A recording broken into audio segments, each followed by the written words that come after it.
नमस्कार स्टूडेंट्स, आप सबके सामने मैं आज लेकर आई हूँ मुद्रा की पूर्ति को।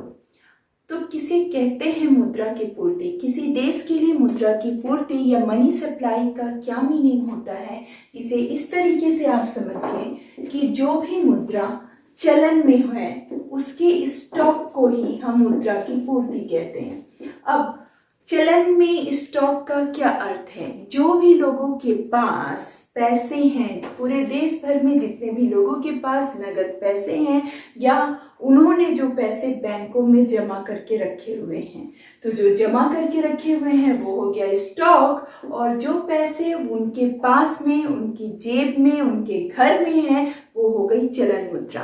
तो जब हम किसी भी देश की मुद्रा की पूर्ति की बात करते हैं बच्चों, मनी सप्लाई की बात करते हैं, तो हम चलन स्टॉक को ही देखते हैं, और वो मनी का ही चलन स्टॉक होता है। मतलब लोगों के पास कितने पैसे हैं और उन्होंने कितने जमा करके रखे हैं। और अगर भारत की मैं बात करूं कि भारत में मनी सप्लाई को कितने भागों में बांटा जाता है, तो बच्चों याद रखिएगा, भारत में मनी सप्लाई को 4 भागों में बांटा जाता है, जिसे हम M1, M2, M3 और M4 के नाम से जानते हैं। अब समझते हैं हम कि M1 क्या है। M1 denoted by C plus DD plus OD। अब ये क्या है? C plus DD plus OD। C है आपकी करंट मनी, वो मनी जो लोगों के पास उनकी जेबों में है। जैसे आज अभी जब आप मेरा वीडियो देख रहे हैं, तो उस वक्त जितने भी लोग भारत में रह रहे हैं, उनके हाथ में जो भी पैसा है, उनके घर में जो भी नगद मुद्रा है, वो शामिल हो जाएगी सी में। तो आप यहाँ पे लिख सकते हैं कि जनता के पास जो पैसे हैं, मनी विथहेल्ड बाय पीपल, वो होती है सी, जनता के पास की मुद्रा। इसके अलावा बच्चों डीडी, जिसे मैं अंग्रेजी में आपको बताऊं तो वो है डिपॉजिट, डिमांड डिपॉजिट, मांग जमाई। तो लोगों के द्वारा जो पैसे होते हैं उनके पास, वो पैसे सिर्फ वो अपने पास नगद रूप में नहीं रखते, बल्कि भविष्य का सोचकर बैंकों में कुछ जमा कर भी रखते हैं। तो उन्होंने जो भी एफडी कराया होगा, आवर्ती रिकरिंग आरडी कराया होगा, किसी भी तरह से अगर उन्होंने बैंकों में पैसे जमा किए हैं, फिर चाहे उनके करंट अकाउंट का हो, सेविंग अकाउंट का हो, एफडी अकाउंट का हो, वो सभी पैसे शामिल होते हैं मांग जमाओ में, जिसे हम कहते हैं demand deposit. Demand deposit, it stands for demand deposit. किसी भी तरह का हो सकता है, किसी भी अकाउंट का पैसा जो उन्होंने कुछ जमा करके रखा है बैंकों में, वो सब डीडी के अंतर्गत आता है। उसके बाद बात कर लेते हैं बच्चों ओडी। इसको हम अंग्रेजी में कहते हैं अदर डिपॉजिट। अब ये अदर डिपॉजिट क्या है? पूरे भारत में कौन है, जनता को अगर छोड़ दिया जाए तो कौन और है जो पैसों को जमा करता है? तो डेफिनेटली आप सबका जवाब होगा कि अगर जनता को छोड़ दिया जाए तो वो है बैंक। और बैंक में भी पैसे में आरबीआई, हमारे देश का केंद्रीय बैंक है, उसके पास भी कई तरह की जमाएं होती हैं। कौन कौन सी जमाएं होती हैं इस अदर डिपॉजिट में, उसे एक बार देखिएगा बच्चों। हमारे आरबीआई के पास हमारे जो केंद्रीय बैंक है, अगर मैं बात करूं तो अमेरिका का फेडरल बैंक उसका केंद्रीय बैंक है, लेकिन भारत में आरबीआई है, रिजर्व बैंक ऑफ इंडिया है। तो इस आरबीआई में जितने भी बैंक देश में हैं, व्यापारिक बैंक, उनकी जमा राशि रहती है। उनका कुछ हिस्सा, उनके जो भी उनके पास धन है, मुद्रा है, उसका कुछ हिस्सा जमा रहता है आरबीआई के पास, तो जिसे आप कह सकते हैं कि बैंक जमा। इसके अलावा ये जो आरबीआई है हमारी, वो जमा रखती है सरकार, और जितनी भी सरकारी संस्थाएं हैं, सरकार और जितनी भी सरकारी संस्था है, उसके भी पैसे को ये जमा करके रखती है। जैसे एक बहुत सिंपल एग्जांपल से मैं बताऊं तो गवर्नमेंट के जितने भी अलग अलग संस्थान चलते हैं, मैं उदाहरण ले रही हूँ अपने छत्तीसगढ़ राज्य के भिलाई स्टील प्लांट का। अब भिलाई स्टील प्लांट गवर्नमेंट है, प्लांट है तो उससे जो कुछ भी आय हो रही है वो भी जमा होगी। कहाँ जमा होगी? आरबीआई में। तो सरकार और सरकारी संस्थाओं के पैसे जमा होते हैं आरबीआई में, तो अदर डिपॉजिट में बच्चों ये भी शामिल होता है। अब इसी के साथ आप ये समझिए कि हमारी जो आरबीआई है, जिस तरह आप अलग अलग बैंकों में पैसे जमा करते हैं, ठीक वैसे ही बाहर दूसरी देशों के लोग भी या उस देश की सरकार भी, उस देश की संस्थाएं भी हमारे यहाँ पैसे जमा करती हैं। जैसे आपने नाम सुना होगा वर्ल्ड वाइड आईएमएफ, जिसे हम अंतर्राष्ट्रीय मुद्रा कोष कहते हैं, या वर्ल्ड बैंक, या किसी और देश का जो केंद्रीय बैंक है वो भी हमारे यहाँ पैसे जमा कर सकता है। देखिए, केंद्रीय बैंक की मैं बात कर रही हूँ, बिल्कुल भी कंफ्यूज मत होइएगा। वहां की जनता हमारे आरबीआई में पैसा जमा नहीं कर सकती, लेकिन किस बाहर का कोई केंद्रीय बैंक हमारे आरबीआई में अपने पैसे जमा कर सकता है। तो उस इन तीनों तरह के जो जमाएं हैं, उन जमाओं को ही हम अदर डिपॉजिट कहते हैं या अन्य जमाएं। तो आपको याद रखना है कि जो M1 है वो C plus DD plus OD है। C मतलब जनता के पास जो नगद चलन मुद्रा है, DD मतलब मांग जमा, जनता ने बैंकों में चाहे जिस रूप से अपने पैसे को जमा किया हो वो पूरे पैसे इसमें काउंट होते हैं। और अदर डिपॉजिट में हम केंद्रीय बैंक के पैसे को गिनते हैं, जो या फिर दूसरे बैंकों ने उसके पास जमा किए हों, या सरकार और सरकारी संस्थाओं ने उसके पास जमा किए हों, या फिर वर्ल्ड वाइड जो अलग अलग देशों का केंद्रीय बैंक है उसने जमा किए हों, या कोई वर्ल्ड वाइड कोई संस्था है जैसे आईएमएफ है, वर्ल्ड बैंक है, उसके कुछ पैसे जमा हो, तो उन सब को हम अदर डिपॉजिट में लेते हैं। इसे बहुत अच्छे से समझिएगा क्योंकि आगे सभी में ये आपको काम आने वाला है। तो ये है बच्चों M1। इस आधार पे हम मुद्रा की पूर्ति को देखते हैं। अब बात कर लेते हैं M2 की।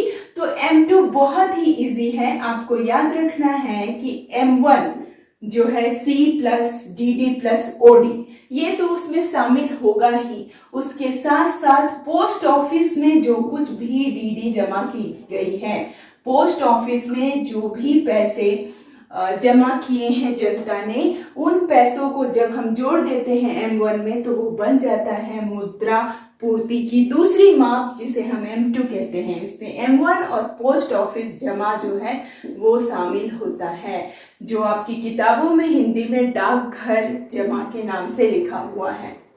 अब M3 की बात कर लेते हैं बच्चों। तो M3 में M1 के साथ साथ जितने भी व्यापारिक बैंक हैं, आपके किसी का भी नाम लूं, पंजाब नेशनल बैंक है, बैंक ऑफ बड़ौदा है, IDBI है, तो ये सभी व्यापारिक बैंकों में जो जमा रहता है पैसा, उनका जमा पैसा भी हम M3 में जोड़ लेते हैं।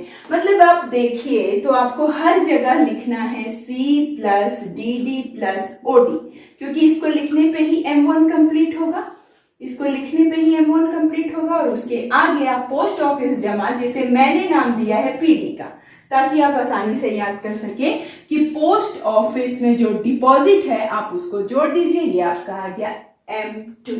और जब आपको निकालना हो M3 मुद्रा की तीसरी माप, तो फिर से आपको M1 और व्यापारिक बैंकों में जितना भी टाइम पीरियड का जमा होता है बच्चों, जिसे हम हिंदी में मियादी जमा कहते हैं, 3 महीने के लिए, साल भर के लिए, 5 साल के लिए, 10 साल के लिए अकाउंट खोलकर लोग FD करते हैं, तो वो सारे FD, चाहे वो आवर्ती हो, मियादी हो, वार्षिक जमा हो, वो सब इसके अंतर्गत शामिल किया जाएगा। तो इस फॉर्मूले को अगर मैं बनाऊं तो फिर आपको लिखना होगा C plus DD plus OD और प्लस मैंने इसे नाम दिया है TD का, ताकि आपको याद रहे कि समय अवधि, व्यापारिक बैंकों में जो समय अवधि वाला जमा होता है आप उसे भी इसमें लिख सकते हैं। तो इस तरीके से आप M3 की माप निकाल सकते हैं। अब बात करते हैं बच्चों M4 की। M4 जो मुद्रा की पूर्ति है उसके अंतर्गत M1 तो शामिल होता ही है, डाकघर या पोस्ट ऑफिस की बचत शामिल होती है, डाकघर की बचतें शामिल होती हैं बच्चों, लेकिन जो राष्ट्रीय बचत प्रमाण पत्र होता है जिसको हम एनएससी कहते हैं, लोग अपने लोन को बचाने के लिए इस तरह की एनएससी लेते हैं। ये एनएससी एक्चुअली में लोग कई सालों के लिए लेते हैं और सरकार उस पैसे का उपयोग जनता के कल्याण में करती है। बाद में भले उनको वो पैसा बढ़ाकर ही मिलता है, कम होकर नहीं। तो राष्ट्रीय बचत प्रमाण पत्र के जो पैसे हैं उसको छोड़कर डाकघर में अन्य जो भी जमा किया गया पैसा रहता है उसे हम शामिल करते हैं, फिर चाहे वो समय अवधि वाला ही कोई पैसा क्यों ना हो या किसी और रूप में वो पैसा क्यों ना जमा किया गया हो, वो सभी पैसे को हम इसमें शामिल करते हैं। तो अगर इसका फॉर्मूला लिखें तो फिर से वही हो जाएगा C plus DD plus OD, क्योंकि सब में शामिल है M1 और इसके साथ आप डाकघर की बचतें, तो इसको मैंने नाम दिया है EP का, ताकि आपको याद रहे, या आप इसे एक्स्ट्रा पोस्ट ऑफिस, ताकि पोस्ट ऑफिस में जो अन्य जमाएं हैं आप याद रख सकें ईपी के नाम से, एक्स्ट्रा पोस्ट ऑफिस जमा। तो डाकघर की अन्य बचतें इसमें शामिल होती हैं। तो ये है बच्चों मुद्रा की माप 4 रूपों में भारत में की जाती है। लेकिन बोर्ड में क्वेश्चंस कैसे आएंगे? बोर्ड में आपसे क्वेश्चन इससे पूछेगा, डायरेक्ट भी पूछ सकता है कि मुद्रा की पूर्ति बताइए, या जो उसका क्वेश्चन पूछने का स्टाइल होगा वो ये होगा कि आप हाई पावर्ड मनी को बताइए।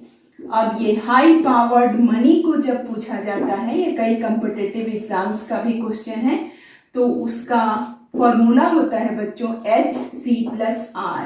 C से याद रखिए करंट में, जो भी लोगों के पास चलन में है वो करंट में, और इसके अलावा R से आप याद रखिए कि RBI रिजर्व बैंक के पास जो बैंकों का, अन्य बैंकों का जमा पैसा होता है, इन दोनों को मिलाकर ही हम कहते हैं हाई पावर्ड मनी।